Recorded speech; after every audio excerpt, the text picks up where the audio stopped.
Welcome to Bedtime Astronomy. Explore the wonders of the cosmos with our soothing Bedtime Astronomy podcast.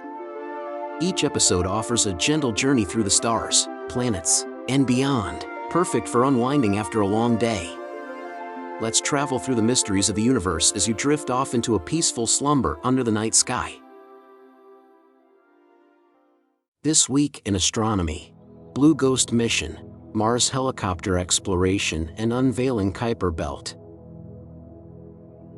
Blue Ghost's mission ends, but its legacy lives on. The first private lunar lander to complete a fully successful mission has fallen silent. Firefly Aerospace's Blue Ghost lander ceased operations over the weekend after spending 2 weeks conducting scientific experiments for NASA. Its mission came to an end as the sun set on the lunar surface, cutting off the energy supply to its solar panels.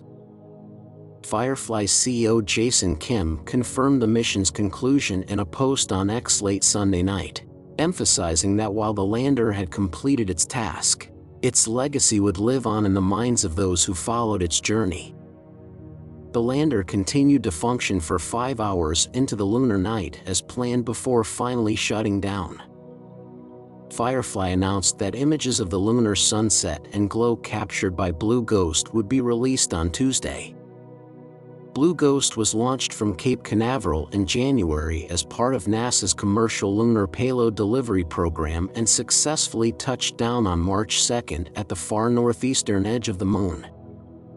It carried multiple scientific and technological instruments for NASA, including a drill and a vacuum, among others. Firefly confirmed on Monday that all 10 experiments aboard the lander had functioned as intended, marking a complete success for the mission. One of the lander's notable achievements occurred late last week when it observed a total solar eclipse from the Moon's perspective, which corresponds to a total lunar eclipse as seen from Earth. With this mission, Firefly Aerospace, a Texas-based company, became the first private entity to land on the Moon without tipping over or crashing, a significant milestone after several unsuccessful attempts by other private ventures in recent years. Before this achievement, successful lunar landings had only been accomplished by 5 nations: the United States, Russia, China, India, and Japan. Firefly's success stood in contrast to the fate of another private mission that shared the same SpaceX rocket ride. A Japanese company, Space, launched its own lunar lander on the same mission, but it is taking a much longer route to the Moon, with a planned touchdown in early June. Meanwhile, another Texas-based company, Intuitive Machines, recently faced difficulties with its own lunar lander. Earlier this month, its lander ended up lying sideways in a crater near the Moon's south pole, effectively dooming the mission.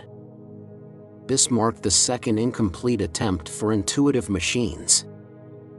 Although its first lander did successfully put the United States back on the Moon for the first time since the Apollo era, the landing was less than perfect and caused communication issues. With its first mission now complete, Firefly Aerospace is already looking ahead. The company is actively developing its next lunar lander and aims to achieve at least 1 moon landing per year in the future.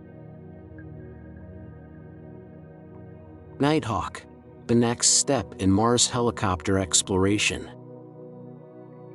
Ingenuity, the small helicopter that demonstrated the feasibility of flying on another planet, achieved a significant milestone by completing 72 flights, sparking the imagination of space enthusiasts worldwide. However, it faced certain limitations, and NASA researchers believe they can create a better version. 2 recent papers presented at the Lunar and Planetary Science Conference, LPSC 2025, outlined a new design for a more advanced helicopter, named Nighthawk, which is still under development. This project is being led by Pascal Lee from NASA Ames and Derek Loya from the SETI Institute and Colorado Mesa University. Their work explores the potential use of this new helicopter on Mars, particularly in regions that are difficult to navigate with existing technology. Among the many fascinating locations on Mars, one area has garnered particular interest from explorers: Noctis Labyrinthus, or the Labyrinth of the Night. This region stands out not only because of its geological features but also due to its strategic position. It is nestled between the massive Valles Marineris Canyon to the east and the Tharsis Volcanic Plateau to the west. One location within this region, Noctis Landing, has often been suggested as a possible landing site for future manned missions. Dr. Lee, a prominent figure in Mars exploration and the founder of the Mars Institute, is a strong advocate for studying this intriguing area. Noctis Labyrinthus offers much to explore, especially in terms of potential resources. Fraser, a researcher, discusses how this region might harbor valuable materials that could be useful for future missions, but it also presents significant challenges. The terrain here is rugged, consisting of vast dune fields, ancient lava flows, enormous boulders, and deep canyons.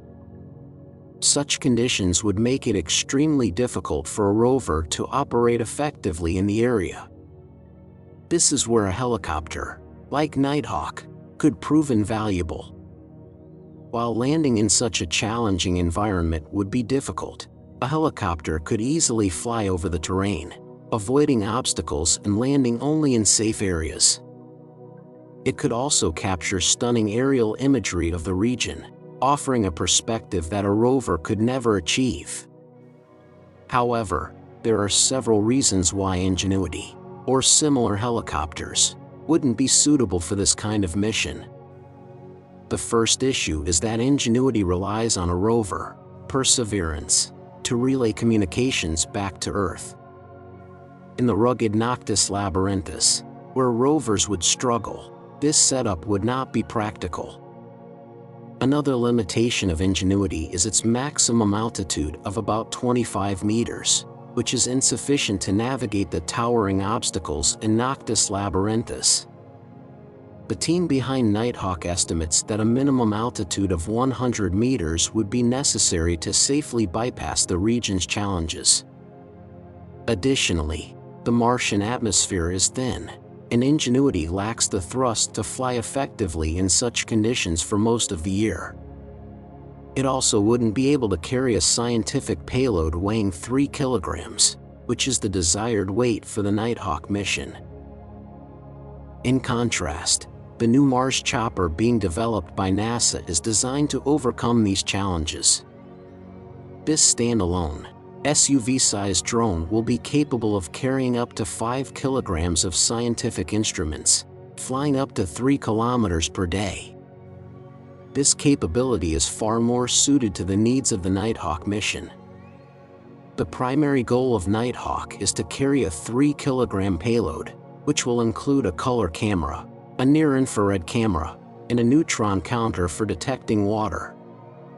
The Nighthawk helicopter is expected to travel a distance of about 300 kilometers during its primary mission, conducting studies on potential water deposits and exploring the evolution of this area of Mars.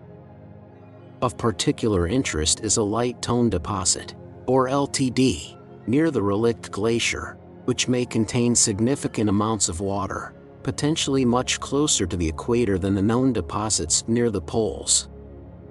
Many missions are already planned to make use of the Mars chopper, but Nighthawk stands out due to its thoughtful design and strong backing from NASA's top Mars scientists.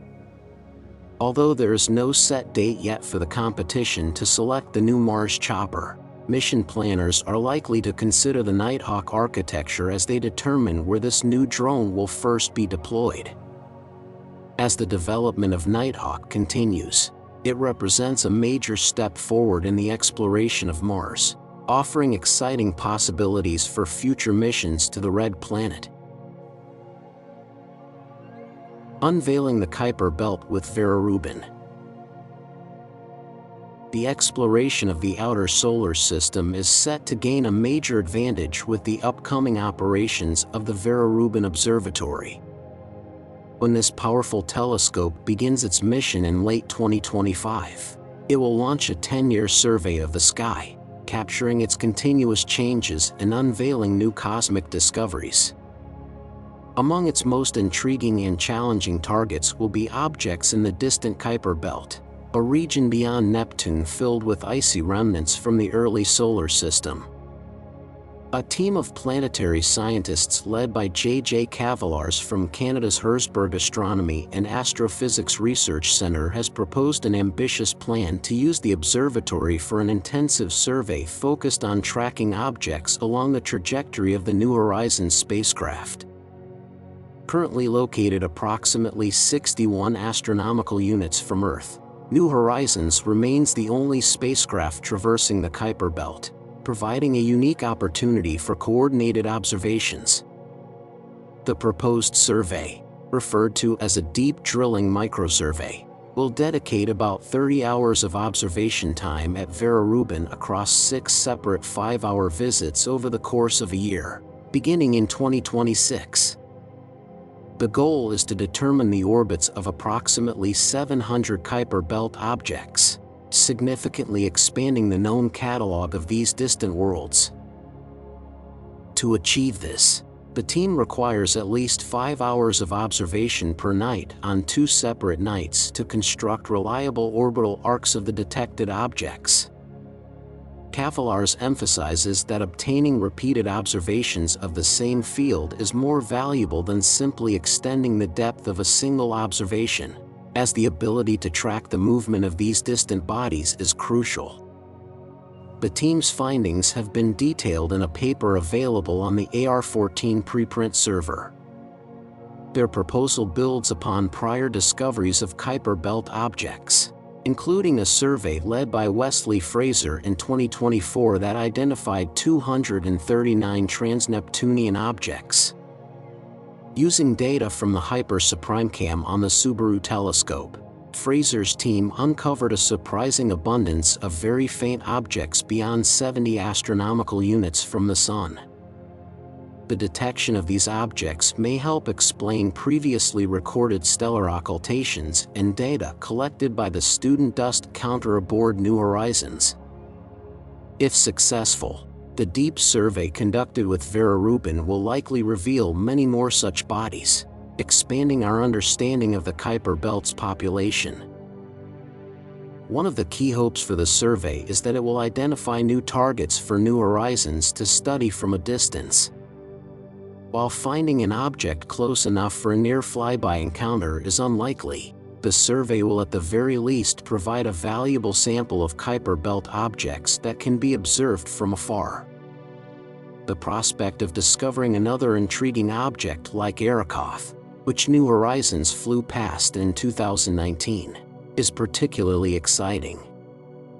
Many of the approximately 700 objects detected in the survey are expected to be binaries or contact binaries, offering valuable insight into the structure and formation of these distant worlds.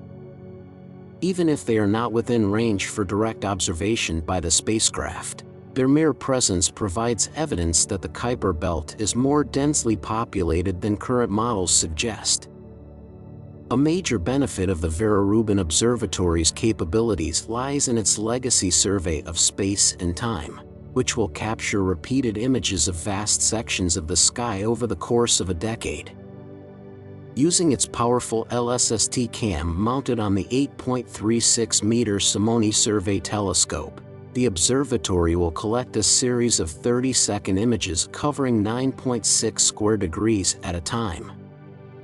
By alternating between different filter bands, these observations will provide detailed and deep views of the cosmos, effectively creating the most extensive astronomical time-lapse ever recorded. The sheer scale of this survey presents an opportunity for other missions, such as the Kuiper Belt Microsurvey, to take advantage of its vast data collection. The team's proposal notes that the planned cadence of LSST will lead to the discovery of an unprecedented number of small solar system bodies, including trans-Neptunian objects. The ability to determine precise orbits and physical properties for these distant worlds will represent a transformative leap in our knowledge of the solar system. The 30-hour observation window allocated to the microsurvey should be sufficient to accurately determine the positions and orbits of Kuiper belt objects.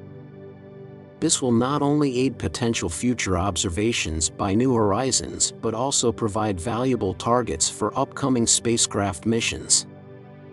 Kavalaars envisions an exciting possibility in which the deep survey conducted by Vera Rubin will confirm and refine the population distribution of Kuiper belt objects reported by Fraser. If no suitable flyby target is found within the Rubin data, the refined information could then be used to design a more precise search using the Nancy Grace Roman Space Telescope once it launches. This collaboration between different observatories and spacecraft underscores the growing ability of modern astronomy to explore even the most remote regions of the solar system, piecing together the complex history of its formation and evolution.